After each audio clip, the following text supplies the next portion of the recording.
How's it going? Welcome to my video. All right, so I just want to give you guys an update or some tricks to focus on if you guys have this issue that I had a couple of days ago on my car. So basically, I haven't had any issues with my car at all. And so I was using the car all day. I at the end of the day, I drove it to a Wendy's just to get something to eat, and parked it there for maybe a good 30 minutes. Came back, and it did not start. All right, there was a no crank, no start situation. Everything worked. You know, everything worked like it should when you get into the car, try to start up, except it would not crank, no start whatsoever. I didn't even hear a click. So I was like, okay. Obviously at that point I was a bit worried.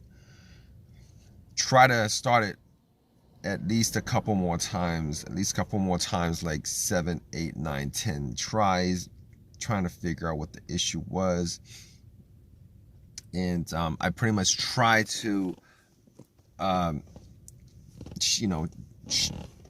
the shifter a little bit, nudge it a little bit up, a little bit down. Didn't make a difference. So I was like, okay, maybe it's the battery. Maybe there's an issue with the battery. I don't know. Maybe there's some corrosion on the terminals. Maybe the battery is a bit loose or whatever. So I got to the battery, and everything was factory tight. Everything was tight.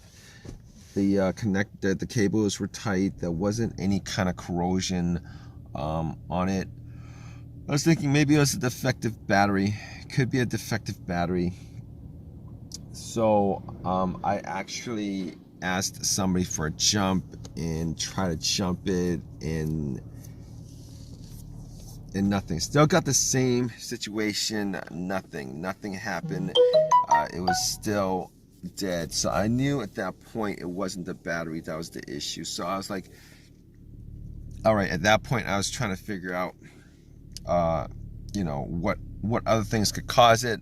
Like, you guys are in this situation, you guys are troubleshooting, you guys gotta figure out what the problem was. And I was checking out the wiring just to make sure that there was nothing obstructing the negative wire to the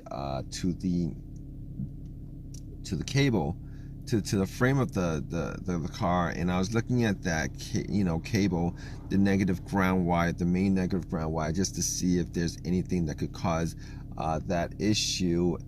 Maybe a weak connection or like that, or something like that. Anyway, I was looking at it, and it seemed to be okay. There was nothing wrong with it. So I crossed that off the list. And this is me pretty much doing my normal troubleshooting when situations like this happens with any car that I have, brand new or not.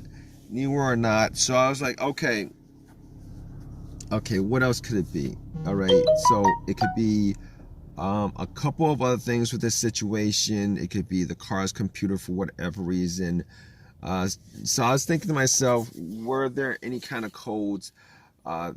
There's never been a check engine light on the car, and I was looking at the dash, and there was no check engine light on the dash. There was like no check engine light on the dash, and there's no check engine light.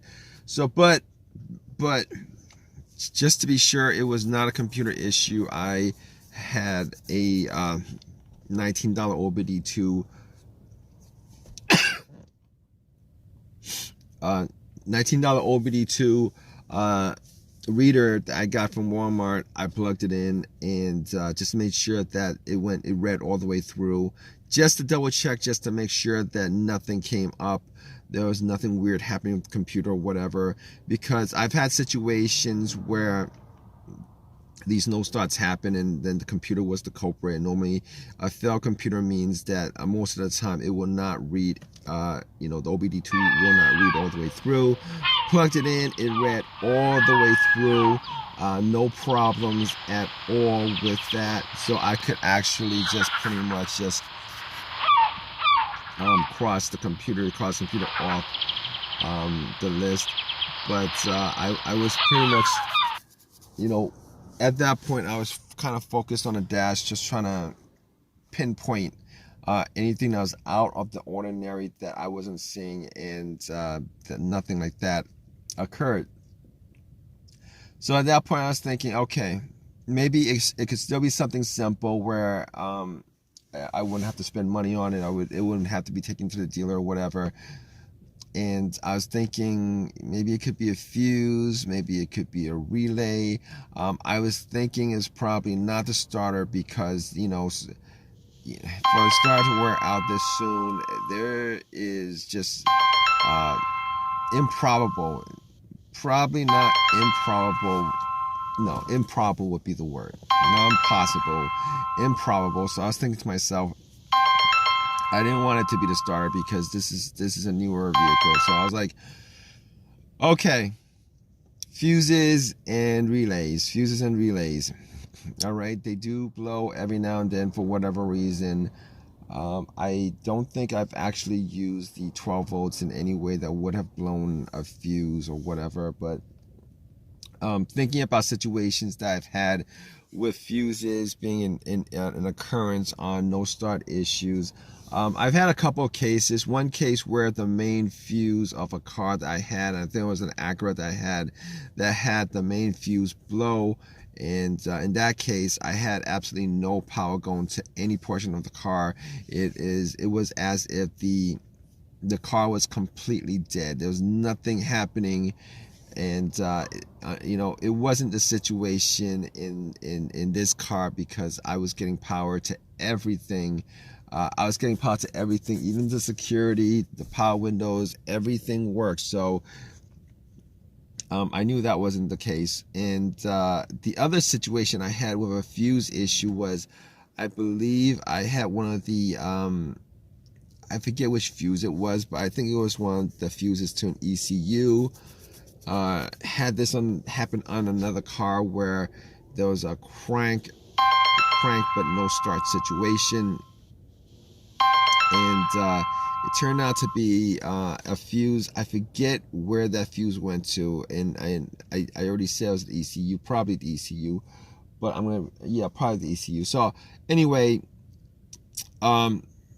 unfortunately that wasn't the situation here either, because I was getting a crank, but it just wasn't starting. No. It's not the situation here because I'm not getting a crank and it's not starting. So it's a no crank, no start issue, whereas the other situation with the fuse was a crank, no start issue. So I was thinking, okay, the last thing I could possibly think of, actually, it occurred, it popped up to me that it could possibly be a brake switch that could have an issue.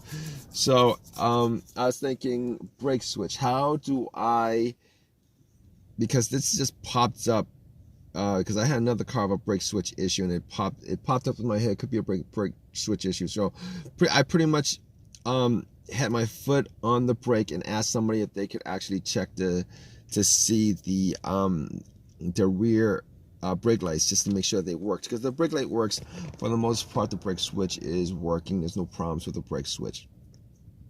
So, but the brake lights did shine when I pressed on the brakes, so it wasn't the brake switch. So I was like, okay, last scenario that I could think of besides being started on this is probably the relay for the starter. And so I popped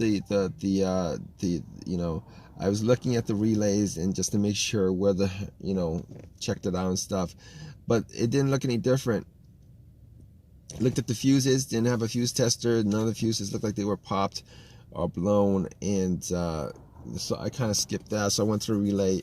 So with the relays, is really, you can't really tell whether the relays are blown or not, but but what I did was I pretty much swapped out the relay. There was another relay. There was a relay to the starter, and then another relay to something else.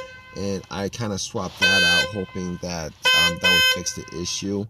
I swapped it out and tried to turn it on again, and bam, it actually did turn on. So at that point, for whatever reason, it was the relay.